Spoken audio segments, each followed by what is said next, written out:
Hi guys, I'm here with Allanagh Pooley. Hiya. And she'll be presenting in the 2018 Physique Coaching Apprenticeship, which is coming up in May.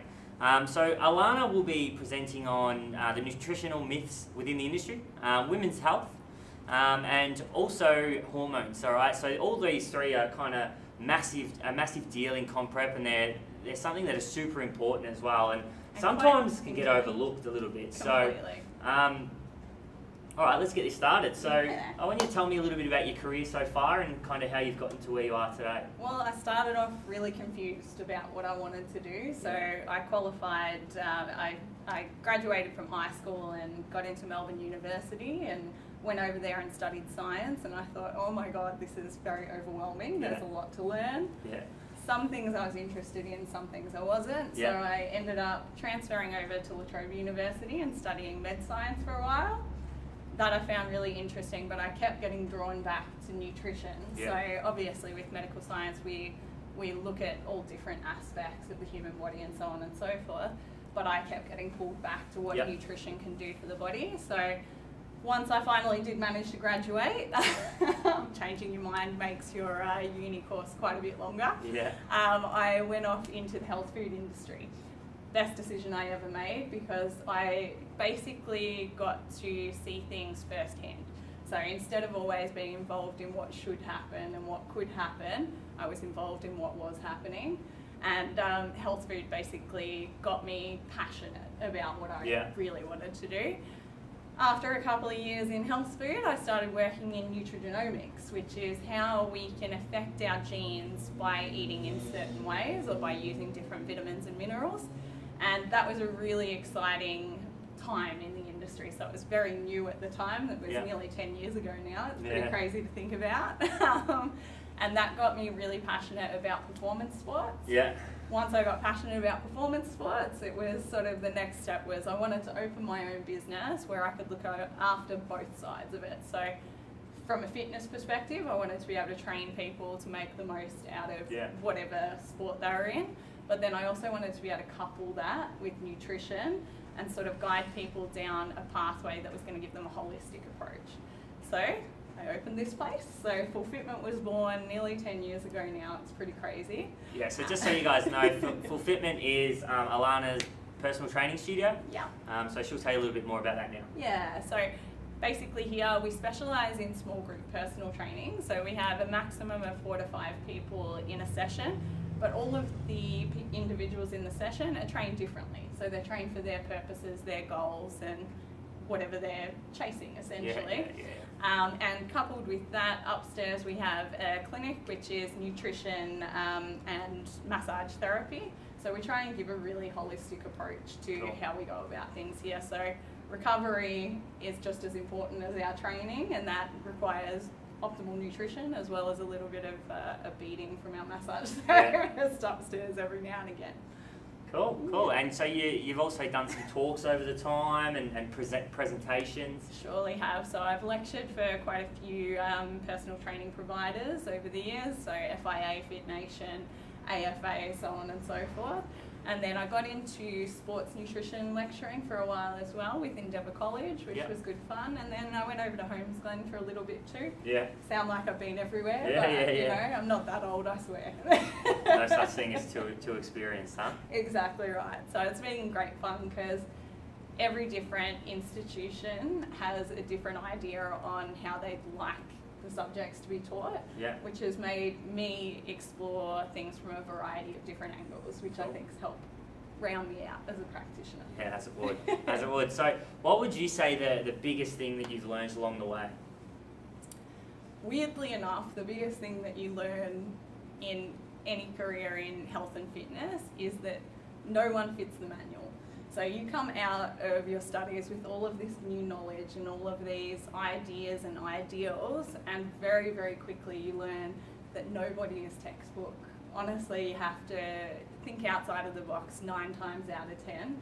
And if you do get that one elusive client, you know, you thank your lucky stars for it and you wait for when it's going to get difficult. Well, it's funny you say that. You know, Scott Goebel, who's also presenting at the Physique Coaching Apprenticeship, mentioned the same thing, that there's never every client that comes through the door is going to be different. Completely. You can't just apply what you applied on yourself or someone else onto them, because we're probably going to touch on it a little bit later as well. But things like hormones, neurotransmitters, all of these types of things. And people come in with different levels of experience and different starting points, so you can't assume everyone's at the same level. 100%, as soon as 100%. they come in. Yeah, and like talking about this before behind scenes, this is what separates good coaches from kind of the mediocre coaches in the industry is cookie cutting. It's something that kind of gets popped. The work gets popped up a bit in the industry, and at the end of the day, the quality rises to the surface, doesn't it? So, this is one of the main reasons we're actually doing the physique coaching apprenticeship, is so people can move away from that and actually understand the principles and then apply them to different people and actually become really good coaches. And then, for them as well, it's going to do wonders for their business. That's it. It's going to do wonders for their business. I want you to talk about now a little bit about hormones and their role in the body and kind of how important they are when it comes to, say, like body composition, competition prep, across all, clients. So as you touched on before, everyone's different. Yeah. So I don't think I've ever had two clients come in with the same hormone profile. Yeah. So it's always interesting, and it's always good to start with running a hormone profile. So either we send the clients down to the GP or we send them off for testing ourselves. Personally, I prefer to do salivary testing from my lab. It gives us a more holistic picture of what's going on. So touch that just before you go on, so you actually do all that stuff here and So fortunately, because I'm a registered nutritionist and I've been around the traps for a while, they allow me to do that sort of crazy stuff here. That's pretty cool.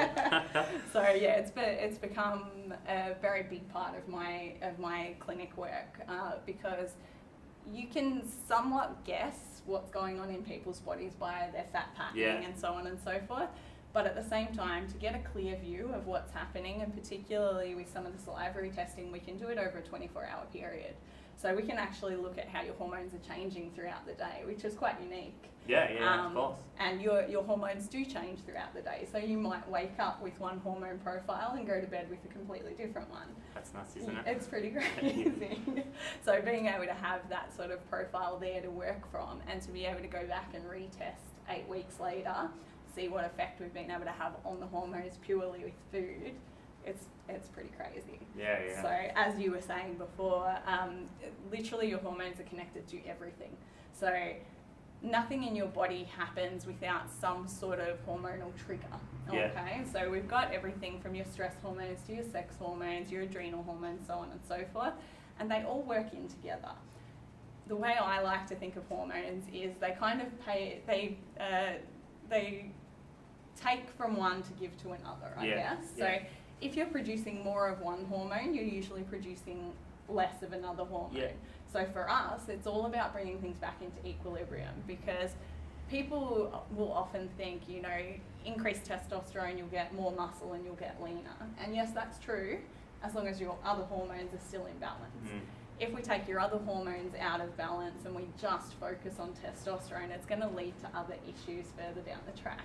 So we have to be very aware of what we're doing when we work with hormones, which is why in the course we'll go into things like how your adrenals work, and stress hormones, how they affect your other hormones, including your sex hormones, and things like DHEA. So there are a lot of hormones and different neurotransmitters in the body that have control over pathways that you never knew that they did.